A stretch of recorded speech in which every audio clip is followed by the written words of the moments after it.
Hey Knights, so the story takes place 6 months after the third film. The DeLorean, the time machine, mysteriously returns to Hill Valley and there's no one in it. It's driverless. So Marty must go back in time to aid from a resistant teenage Emmett Brown. So you'll be working with Emmett Brown as a teenager in order to stop anything from getting messed up or any type of events that will cause the future to have severe problems and several fallbacks. So this is where you play as Marty, and you and Doc have to embark on a completely cinematic time travel adventure based on a blockbuster movie. So like I said, this takes place after the third film. You're working with young Doc. You're also going back in time to the late 1930s, and you're working with Einstein as well. Einstein is a big help in this game for the story. You do make choices as you do in the Walking Dead series. Remember, this is Telltale Games who made this series, and 5 episodes together. The first episode takes place after the third film. Second, third, fourth, and fifth are completely written by Telltale Games, and unfortunately Michael J. Fox did not voice Marty McFly in this. We have a different person voicing him, but Doc Brown is voiced by Christopher Lloyd himself. Michael J. Fox makes an appearance at one of the episodes. I won't spoil it, but that's all in a nutshell what the story's about. And like I said, I'll be explaining more to you about everything I'm looking forward to and everything I've played so far within this game, and that's about it.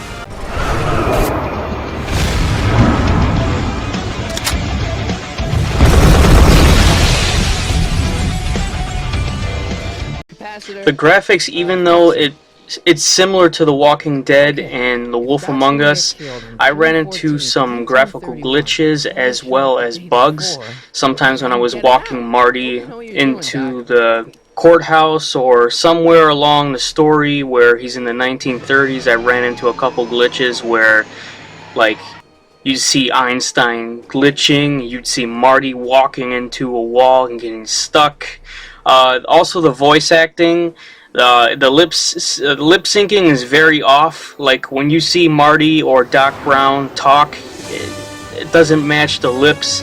That was kind of a fallback. I didn't really like that. You know, all other Telltale's games have been, their lip syncing has been pretty well done.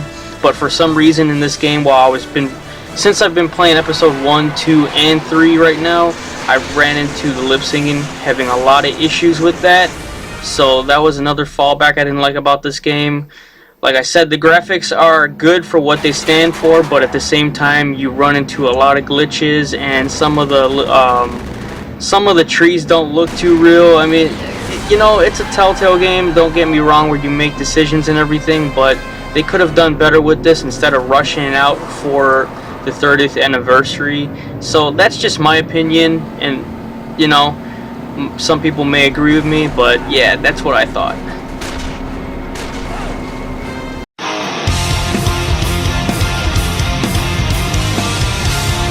Just like other Telltale games, you are here to make decisions.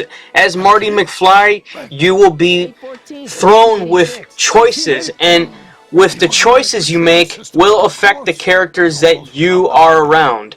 If you're trying to impress Jennifer to get her back into your arms, you'll have to play guitar and impress her and make a decision.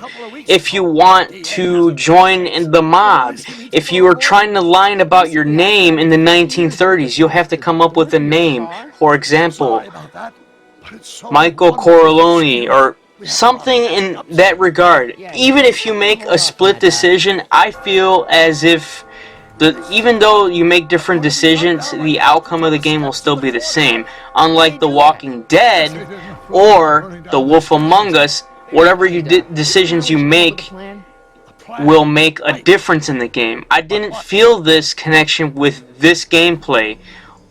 I'm not saying I'm throwing this game under the bus in regards to gameplay, but this is how I feel. I mean, I like the voice acting, I like how the gameplay is, but another setback I had was walking with Marty. When you walk with Marty, it just felt kind of clunky at the same time. Like, he kind of, he can, like, jog, he can't really run, but it's like you're really limited to walking him around, even though you're in a small hill valley. But that's just my little nitpicks here and there. But overall, I've had fun playing this. So yeah.